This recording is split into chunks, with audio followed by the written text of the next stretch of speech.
Bonjour et bienvenue sur la chaîne J'affiche complet, la chaîne qui aide les loueurs saisonniers et les gestionnaires d'hébergements saisonniers à devenir des entrepreneurs sereins et ultra rentables.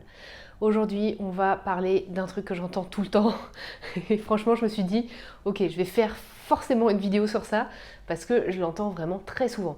À partir du moment où vous avez pour vous-même ou pour le compte de quelqu'un d'autre un bien d'une certaine taille et d'un niveau de qualité assez avancé, vous allez avoir très probablement des prix à la nuitée, et si ce n'est pas le cas, je vous recommande de le faire, des prix à la nuitée qui sont assez hauts. Et dans ces cas-là, je remarque qu'il y a toujours une sorte de biais psychologique à avoir des séjours plus longs. Alors soit il y a un biais psychologique directement à mettre des prix plus hauts, soit il y a un biais psychologique sur le fait d'avoir des séjours plus longs. Qu'est-ce qu'on me dit ? Le dernier échange que j'ai eu avec une personne à ce propos-là, c'était de se dire oui mais on est déjà à 500 € la nuit, Élise, donc si je mets 7 nuits minimum sur ce bien, ça va faire, attendez, je suis nulle en calcul mental, 3500, voilà c'est ça, 3500.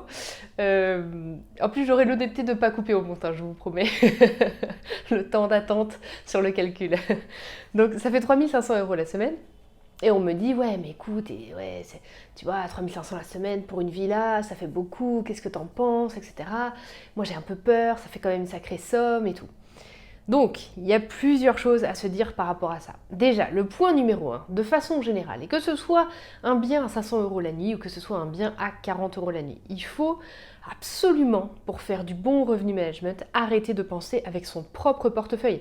Que vous soyez d'ailleurs ultra riche ou sans un sou, c'est la même chose. Il faut absolument arrêter de penser avec son propre portefeuille parce que ça n'est pas à l'image du portefeuille des voyageurs. Et très souvent, il y a des disparités. Donc, c'est le voyageur qui, par l'acte d'achat, va nous confirmer que le rapport qualité-prix pour lui est honnête. Et c'est ça qui l'intéresse.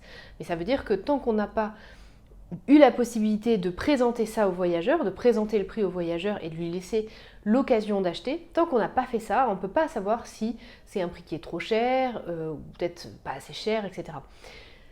Il faut arrêter de se dire que, alors je vais le dire de façon peut-être un peu rude, mais il faut arrêter de se dire que votre avis a de la valeur. C'est-à-dire que vous pensiez que c'est trop cher ou que c'est pas assez cher, ça n'a strictement aucune valeur. Et c'est la même chose pour moi. Que je pense personnellement que c'est trop cher ou pas assez cher, ça n'a strictement aucune valeur. L'avis d'Élise Ripoche, on s'en fout complètement. Et pourquoi on s'en fout complètement ? Parce que ce qui importe, c'est l'avis de notre voyageur. Donc, ça veut dire que c'est souvent aussi à l'exercice du réel qu'on va pouvoir confirmer si c'est correct ou non. Maintenant, évidemment, ne me faites pas dire ce que je n'ai pas dit. Il y a tout un tas de méthodes et de méthodologies de revenu management à mettre en place qui nous permettent d'aboutir à un prix. Mais par la suite, justement, il ne faut pas se mettre soi-même des barrières avec ce qu'on appelle des croyances limitantes, parce que ça va vraiment vous empêcher soit de baisser le prix quand il faudrait le baisser, soit de le maintenir quand il faut le maintenir. Et surtout, de faire des essais. Et même si vous avez un logement sur lequel vous mettez à 500 € la nuit, parce que c'est une villa haut de gamme qui le permet, eh ben, pourquoi ne pas se dire, j'essaie de faire des durées de séjour beaucoup plus longues pendant mes périodes de forte demande. Même si vous-même, vous n'auriez pas mis 3500 € la semaine pour dormir dans un lieu comme ça, qui nous dit que personne n'a envie de mettre ce prix-là ? Moi, je gage, je suis prête vraiment à vous parier qu'il y a beaucoup de gens qui sont prêts à mettre quasiment n'importe quel prix, quoi. Et vraiment, il y a un marché pour tout.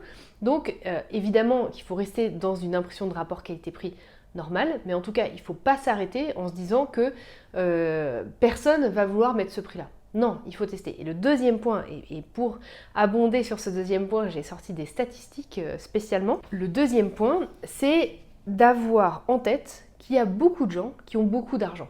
Donc, il faut arrêter de se dire que voilà, personne ne va pouvoir payer ce prix-là, etc. Et pour étayer ce point-là, je vais vous permettre de vous raccrocher à des chiffres qui sont tout à fait corrects. Alors, le premier, j'ai 3 chiffres à vous partager. Le premier, c'est un chiffre qui est issu du Centre d'observation des sociétés.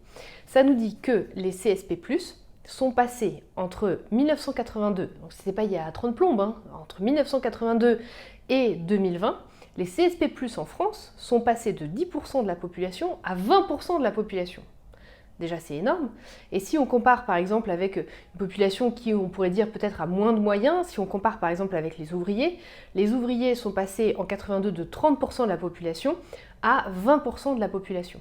Donc on voit bien là, c'est l'illustration parfaite, que globalement, à l'échelle de la société, les moyens financiers accessibles augmentent. Une autre statistique qui est intéressante, c'est une statistique de l'INSEE qui nous dit que du coup, actuellement en France, on a, alors c'est des stats de 2020, on a 20,4% de cadres supérieurs, enfin de cadres professions supérieures, ils appellent ça, et 6,8% d'artisans commerçants chefs d'entreprise. Ça nous donne en fait 27%, 27,2% de la population qui est censée avoir accès à des moyens financiers peut-être plus importants que d'autres parties de la population, 27,2%. Vous imaginez, c'est une personne sur quatre. C'est-à-dire que vous balayez les gens que vous croisez dans la rue, il y a une personne sur quatre qui va faire partie de cette, on va dire, frange de la population qui a probablement accès à plus de moyens. Donc c'est énorme, c'est énorme.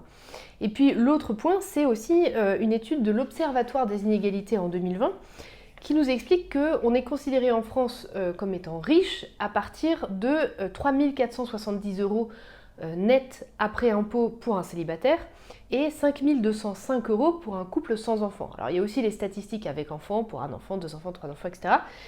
Mais pour vous donner une idée, les gens qui sont au-dessus de ces minimums établis par l'Observatoire des inégalités, il y a 8% de la population qui gagne au-dessus de ces montants-là, ce qui représente 5 millions de personnes. C'est là, pour moi, je me dis, c'est complètement fou.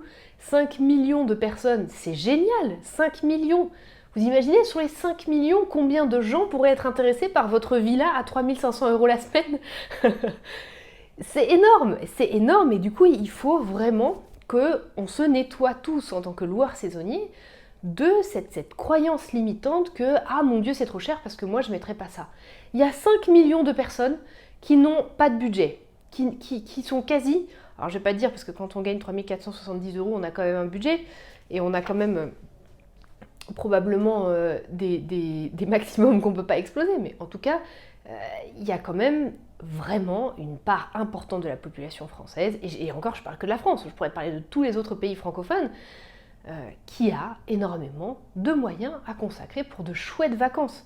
Donc il faut vraiment absolument arrêter de penser comme ça. J'espère que ces chiffres pourront vous aider à le faire, et cette petite explication pourra vous aider à le faire. La prochaine fois que vous vous dites que c'est trop cher ou que vraiment ça ne le vaut pas, pensez à moi, vraiment pensez à moi, et dites-vous, plutôt que de vous limiter et de ne pas essayer, dites-vous j'essaie, au moins pendant une période, je vois ce que ça donne. Le marché va vous répondre, les voyageurs vont vous répondre, soit ils vous répondent avec leur carte bancaire, soit ils vous répondent par une absence d'achat. Donc dans ces cas-là, vous avez votre réponse. Donc n'hésitez pas à essayer et voir si, peut-être que vous allez du coup permettre à des voyageurs qui étaient prêts à mettre le prix de trouver leur bonheur, et ça, c'est quand même ce pourquoi on travaille, donc c'est important, voilà. J'espère que ça vous aura permis d'ouvrir les yeux sur cette partie-là. Si vous n'êtes pas d'accord avec moi, n'hésitez pas à écrire en commentaire ce pourquoi vous n'êtes pas d'accord.